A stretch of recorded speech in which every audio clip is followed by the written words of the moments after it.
小猪让我打喷嚏。Gerald, What do you want to do today? I want yes? 你今天想做什么呢？我想什么？ A what? A ball, a swim, a hat? 什么呀？一个球，一个游泳，一顶帽子。Ooh, sniff, sniff. Are you okay? 你还好吗？ I do not know. Achoo! 我不知道。我achoo！ I can't stop. Achoo! 我止不了打achoo！ Oh no! 打喷嚏。哦，不好。What if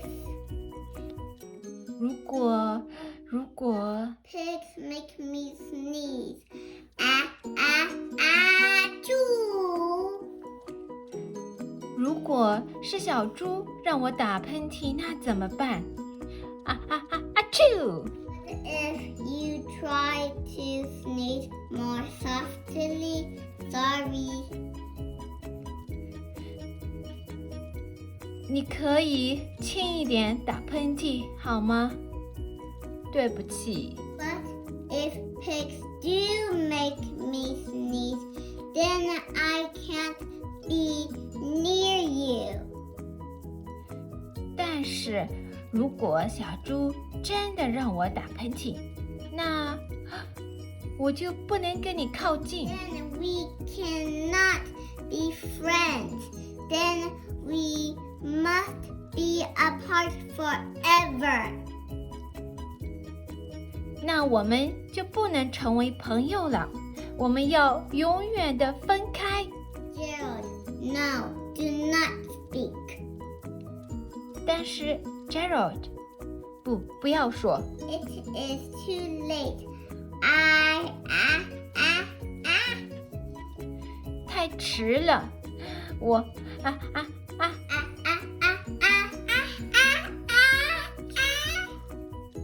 Goodbye, Gerald.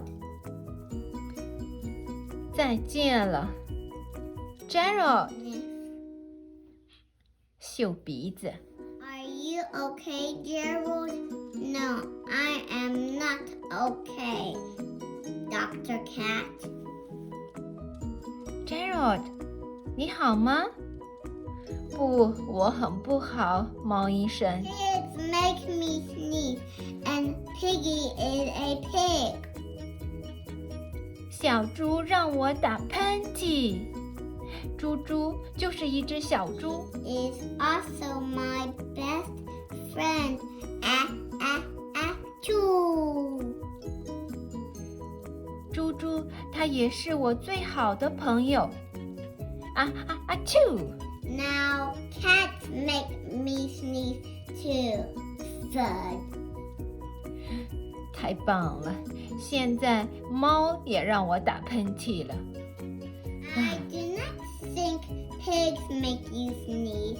I do not think cats make you sneeze. 我不认为小猪让你打喷嚏，我也不认为猫让你打喷嚏。 I think you have a cold. A cold? You are sick. 我认为你感冒了。感冒？你生病了 I。am sick. Oh, thank you, doctor. 我生病了。哦，谢谢你，医生。 Piggy, great news. 猪猪，好消息！ I have a cold. Good for you. 我感冒了。太棒了！ And 这是大象和小猪系列的图书，是英语初学者的最佳选择。好，这里是小书虫，好书天天读，好书一起读，我们下次见。